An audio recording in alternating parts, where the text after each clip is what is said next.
Hello everyone. Alright, so just got done getting everything, all the trash out of the Unicorn. So a lot has happened. Building me a little workstation here. Got a mobile workstation, got a permanent workstation. Here, wait, hold on, let me turn this around so you... Alright, so that's out of the Unicorn right there. Door just barely misses it. I'm gonna put a couple things there so when I'm working over here on my build table, then I can just have everything right here. I'm gonna do another small one and place it at toolbox where I can hook up the fan, battery chargers, everything else. The rack that was in here, believe it or not, used to be an ice cream, the blue truck, and now it's back in there just for temporary. I'm gonna build a whole new interior in this if I keep it. So today I posted all the every single van except for the Unicorn is now up for sale on Craigslist. I tried putting it on Facebook, but the Facebook Nazis would not let me do it.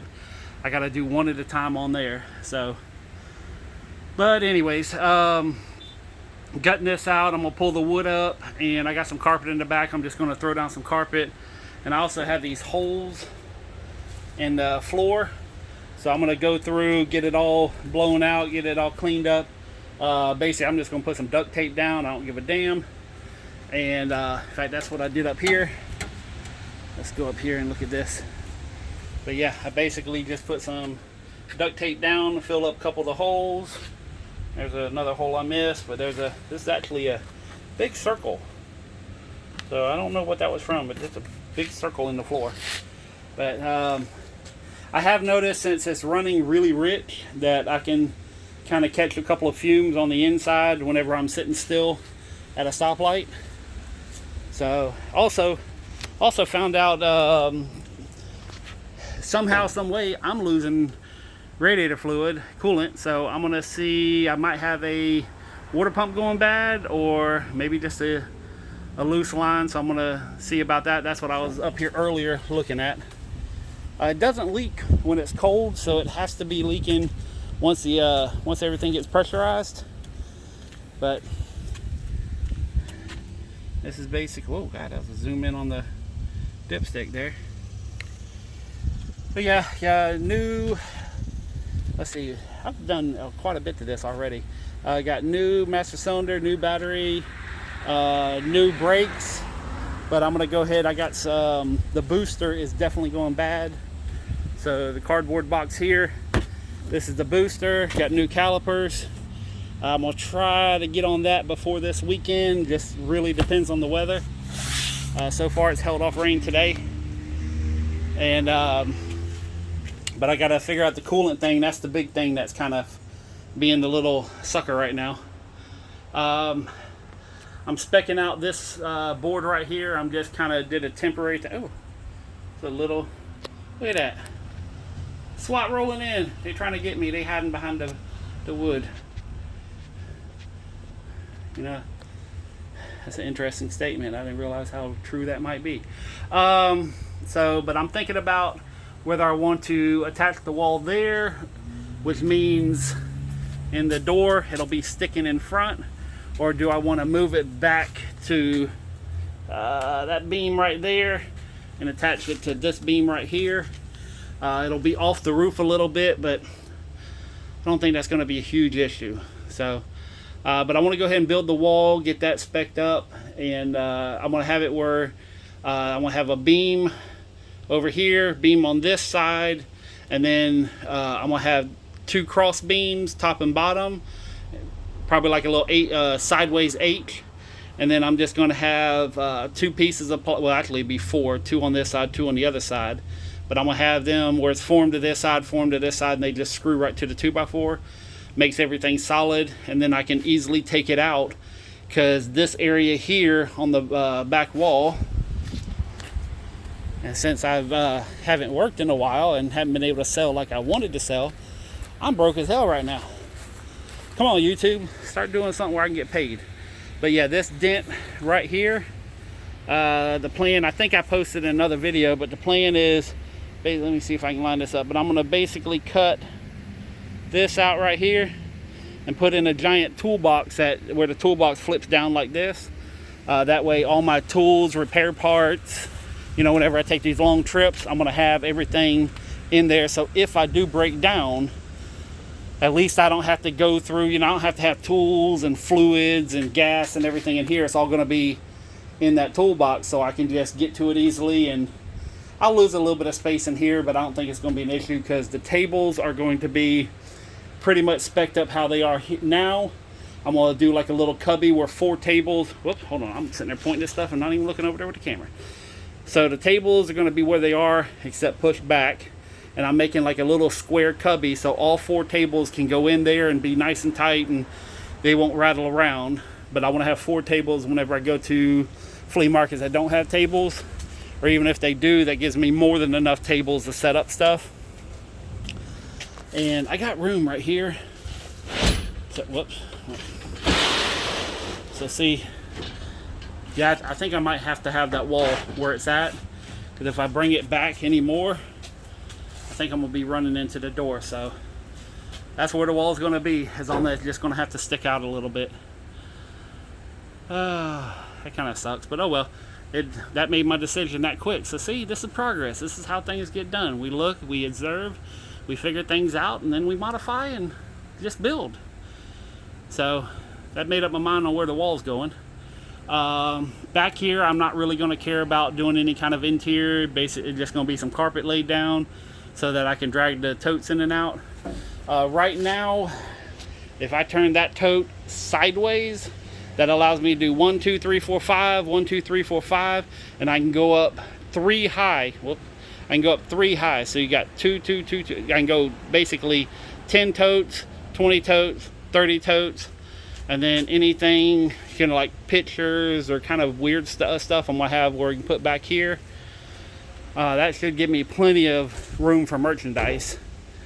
And then the front area, like I said, I'm gonna do, hold on, let me show you guys my new, well, I won't say new, but where is it at? I lost it. Okay, so this is the cot. This is the cot here that I'm gonna put in the truck, and and then I don't know where it went, but I had a cushion for it somewhere.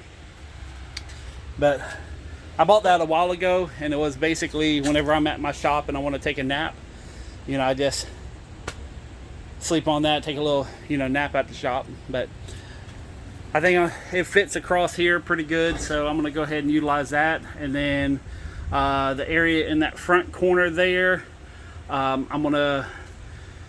probably gonna put a little cooler there and wire it to where I got a DC to AC converter, so anytime it's running I'll have like a little mini fridge or mini cooler there. Or I might even just see about if I can barter for a DC fridge. I'm really trying not to buy anything unless they're repair parts.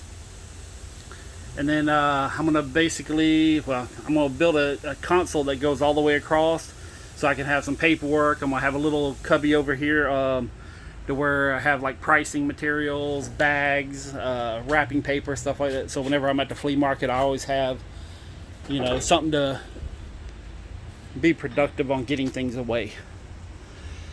Oh, all my trash cans are full from emptying out the, well, I didn't even empty. I went in about 4 feet. I went about 4 feet into the truck, so. Oh, and I don't know if I said this already. I done forgot some of the earlier things I said, but the monster van,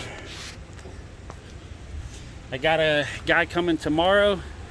He says he has a Quigley version, so I was like, hey, here's one here. It's not a Quigley, but it'll make yours look tiny. But that right there is, I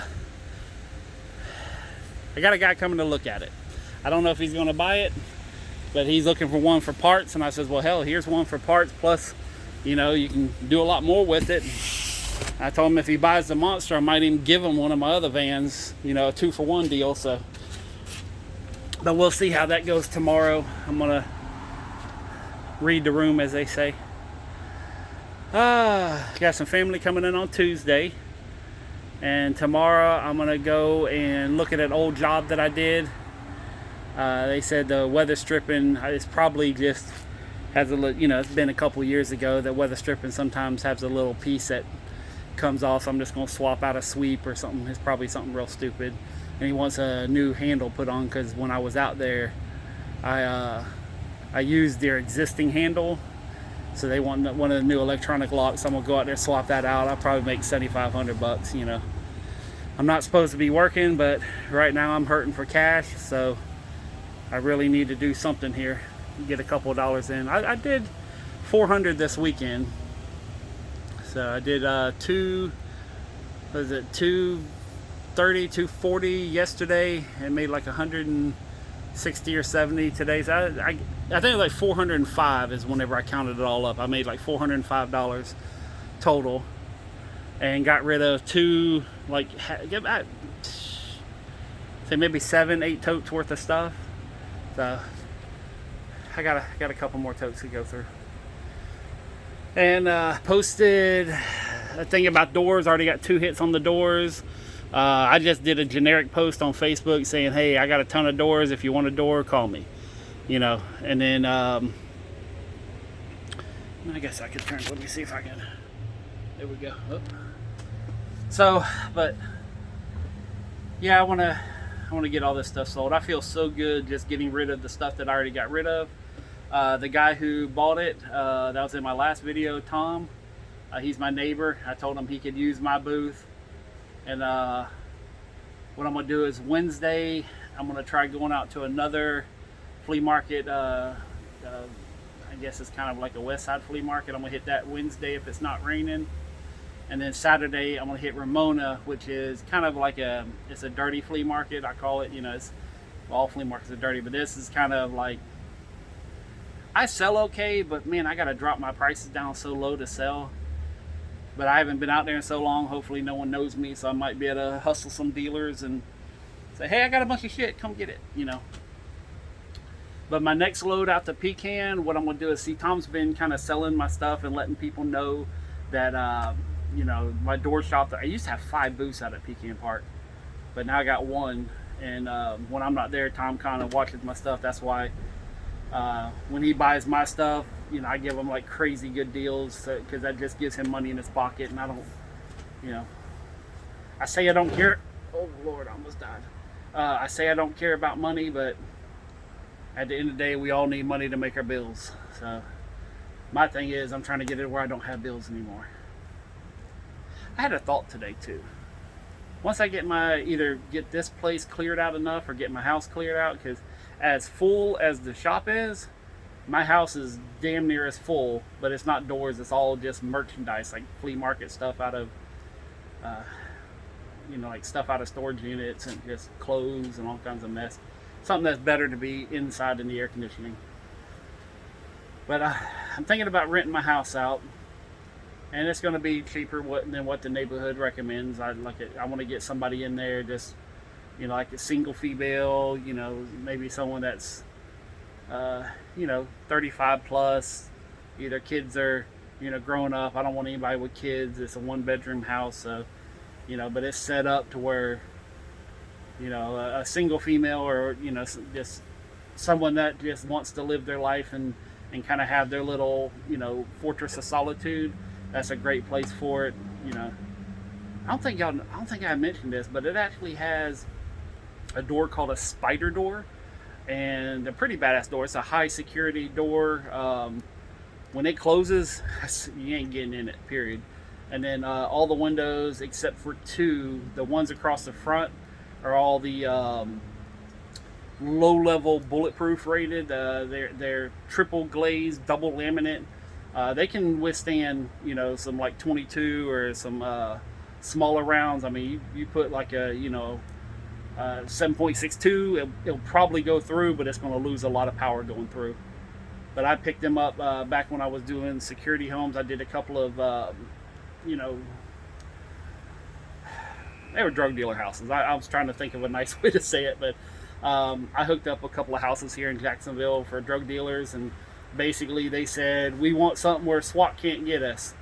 I said, well, here's what I can get you. And then the profit I made off of that, when I, basically when I was doing that work, I bought all the windows and the doors from my house So I just included into it and said, okay, instead of marking the stuff up, they paid for my stuff. So, and then I made some cash on top for the installation. That was a long, long time ago. In fact, it was so funny. He's like, I don't know how to tell you this, but I need something to keep the cops out. I was like, you don't need to say nothing else as long as you pay cash. And he says, I pay cash. I was like, all right, done. So, but I saw stuff, and you walk in these houses, and you see all the shit that people do, and I can't tell you. Well, I mean, most of y'all know, if you've driven around in any city in America, got your windows down, you smell nothing but pot everywhere you go. Like, I mean, I'm not a fan of legalizing pot, but I also think people shouldn't go to jail over it. I think it should be like, like a speeding ticket. Like if you're driving and, you're smoking weed, or you get caught with weed in your vehicle, then just fucking write them a ticket. Say, hey, it's illegal. Speeding's illegal. There's a, not wearing your seatbelt's illegal. I was like, write them a damn ticket. Like, why do you put someone in jail? But that being said, I am not a druggie. I do not condone drug use. I don't even like cigarette smoke, but I'm not going to sit here and say, I don't like it, so no one else can have it. That's not the shit that I'm about. I'm like, let people do whatever the hell they want to do. As long as it doesn't directly interfere with someone else's life. Like if you came into my place, and said, okay, I'm going to do X, Y, and Z, whether you like it or not, I'm going to thump you in your damn head. But, for these people that's, in their house, and nobody should be driving, screwed up, whether it's alcohol, drugs, or just too much damn food. But people just need to learn how to fucking drive. But, someone's in their house and, they dealing with stuff, mental, physical, or just want to get out of this world for a while, and they want to do any kind of drug, as long as they stay inside, who the hell does it hurt? Now if they ruin their life and end up, being in debt and start stealing and robbing, well, yeah, just, blast their ass and take them off the face of the earth. I mean, they're no longer productive, but I don't know. Wow, I kind of went off a little side tangent, but that's what this channel is about. Putting my screwed up personal opinions out there and seeing who gets pissed off and who agrees. And believe me, I am not perfect at all. And I have done some stuff that's, emotionally hurt people in the past, and I feel sorry for it, but ain't nothing I can do to change it. So it's either get over it or keep the feelings in your ass and be butthurt, I don't know. I'm thinking about a bunch of other things in my head while I'm talking. So, yeah, I want to start getting into some little personal shit and start talking about some of the houses that I went to and some of the things that I've seen. In fact, you know what? I'm going to go ahead and tell y'all one story now. Well, actually, no, I'm not. I'm almost 20 minutes on this video. Tomorrow. Now, I've been doing this for 22 years. I have been... Oh, you know what? Hold on. I'm going to show y'all something that... I want y'all to check this out here. Oh, God. I don't even want to know what that visual was on the... Give me 1 second. I'm going to show y'all something. I'm getting a picture off my phone, my other phone. The phone you're on is the hippie phone. And this is my work phone here. Alright, I'm going to turn y'all around here for a second. Alright. That is a map of Jacksonville. All them dots are houses that I've done work on. Okay, now that being said, that's not even all the work. I mean, I've been doing this since 1998, and the dots started in 2005 and stopped, I believe, in 2018. So yeah, that's a lot of work that's not even on that map. So when I say I've been in houses, I've been in some freaking houses. But let's see if I can remember. I think we're going to talk about the one and only time I've ever called child services on somebody. I mean, as much screwed up as that stuff I've seen, there was one time I did that. I'm going to save that for the next video. And I don't mean to be a troll or anything, whatever you call it, to people who put stuff out, but we're into 20 minutes and I want to shut this down. But that's it for today. I'm going to continue cleaning out the van, get all the tools inside before it rains, because it's definitely coming. And peace, love, and money.